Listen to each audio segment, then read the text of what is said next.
Welcome once again to the channel. So today we're going to be talking about reading. Why do we read? What types of reading exist?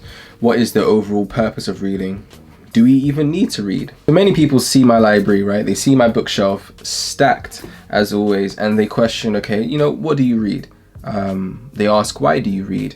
What type of books do you read? What do you recommend? And one thing that I'll always tell them is that reading is a very personal experience, right? The idea isn't that you mirror someone else and you read whatever they're interested in and you take on their suggestions.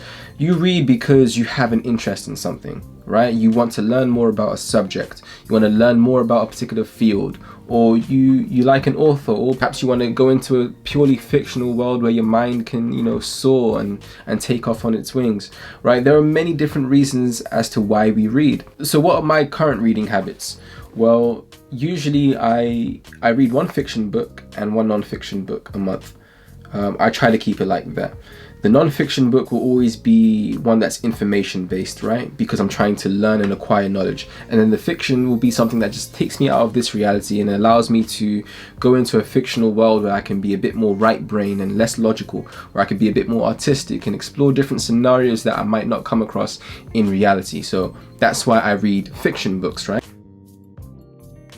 I think language is a form of technology even, right? In the sense that, what is technology? Technology is something that advances your human capabilities, right?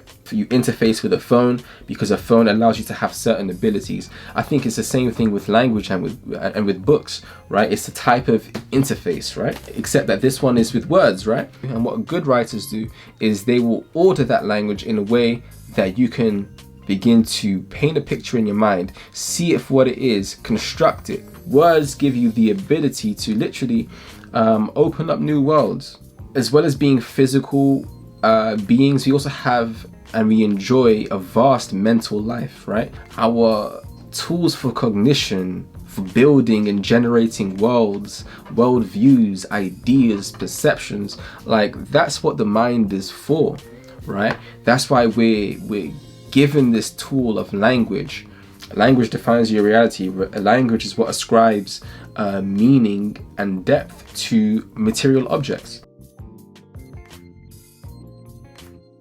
Our current culture of having information always presented to us rather than us actually going out to find information, it breeds people who don't think anymore. Now, it seems to be the case that people do not have, one, the attention span, two, the time, and three, the patience to actually go through a book cover to cover. They feel as though they can get the information much more quickly, and so they prefer their phones, right? So they can just quickly take little snippets of knowledge and then consider themselves informed in that area, right? And while sometimes it's truth to that, sometimes you're not required to read a whole book to have an understanding about a particular subject. However, if you want to have deep knowledge about something, if you want to actually not be superficial in your statements, but you want to be someone who's thoughtful, then you should read books. The fewer people that read, I think the worse society will become, really. We're becoming people, like I said, who are very uneducated, very misinformed, very trusting in our government and trusting in other institutions to do the thinking for us. That's got to stop. No community is going to have power. No family structure is going to have power. No individual is going to have power unless they prepare themselves. People who rule this world, people who advance in this world, are the people who are informed, the people who have the discipline to actually acquire information and challenge themselves to be active people in this world.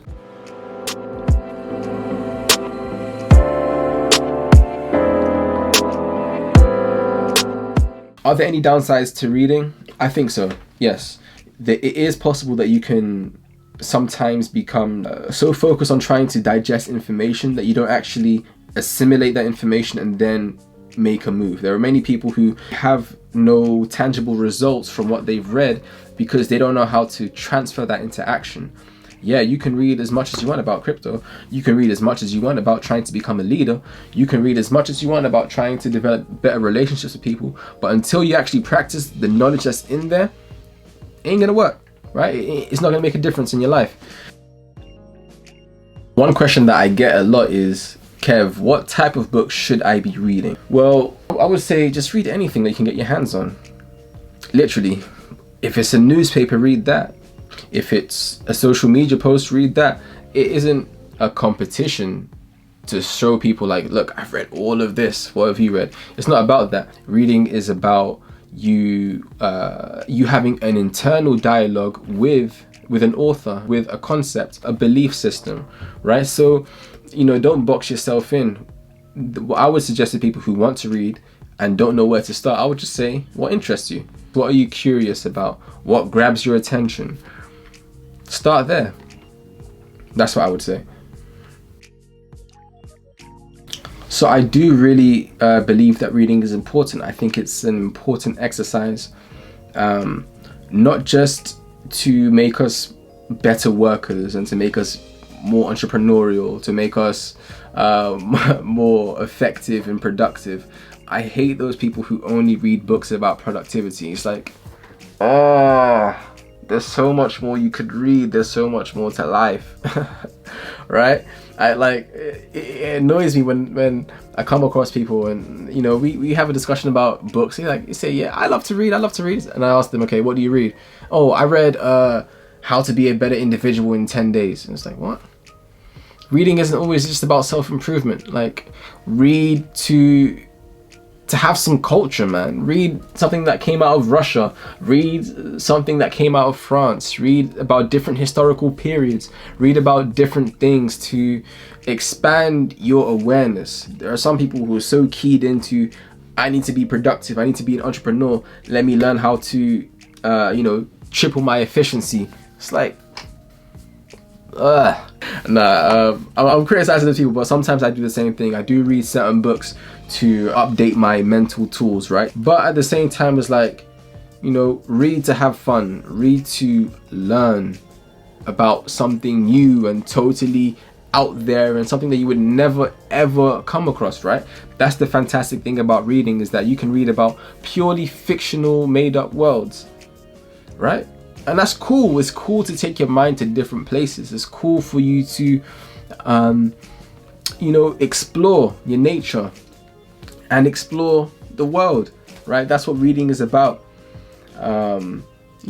It's not just this practical thing, but it depends on what type of individual you are. I constantly vacillate between those two worlds. The world of the poet and the artist who wants to be off somewhere in a fantastical realm, and then the more down to earth, like, I need to learn about stocks, I need to learn about money, you need to learn about finance.